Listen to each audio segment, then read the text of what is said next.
Ramai yang tanya Odah, student boleh ke nak simpan emas? Odah sendiri mula simpan emas ketika usia 18 tahun lagi. Nak tahu macam mana caranya? Boleh tengok video ni sampai habis dan save untuk rujukan akan datang.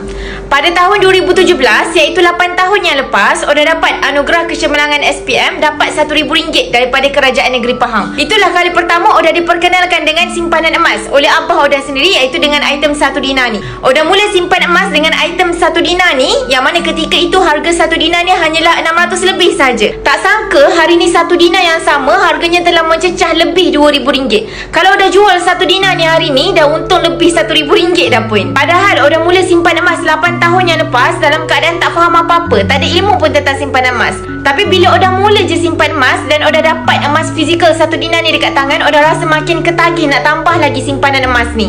Dan dalam masa yang sama, sepanjang Odah simpan emas, Odah keep on tambah ilmu tentang simpanan emas dan kewangan. Jadi bila dah mula faham tentang ilmu simpanan emas, lagilah Odah paksa diri untuk buat simpanan setiap bulan. Malah Odah sanggup cari kerja sampingan untuk tambah income supaya dapat tambah simpanan lebih banyak. Sebenarnya di Public Gold ni semua orang boleh simpan emas, sebab di Public Gold kita boleh menyimpan serendah RM100 sahaja.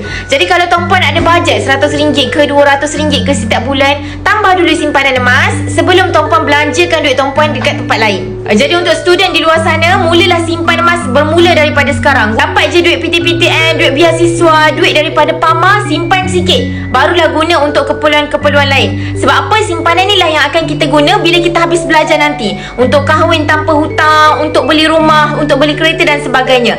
Banyak sangat matlamat-matlamat yang kita nak capai selepas kita habis belajar lagi, yang mana matlamat ni semua memerlukan kos yang sangat tinggi. Jadi sebab itulah daripada muda ni, tanamkan habit suka menyimpan. Simpanan emas ni lah yang akan bantu kita 3 ke 5 tahun akan datang. So guys, nak mula simpan emas, boleh cari mana-mana dealer aktif untuk bantu tuan-puan mulakan simpanan emas di Public Gold. Ataupun nak mula simpan emas di bawah bimbingan Odah, boleh tengok pin video atau just klik link di bio. Untuk tuan-puan yang nak belajar lebih banyak tentang ilmu emas dan kewangan, jangan lupa follow Odah rapat-rapat.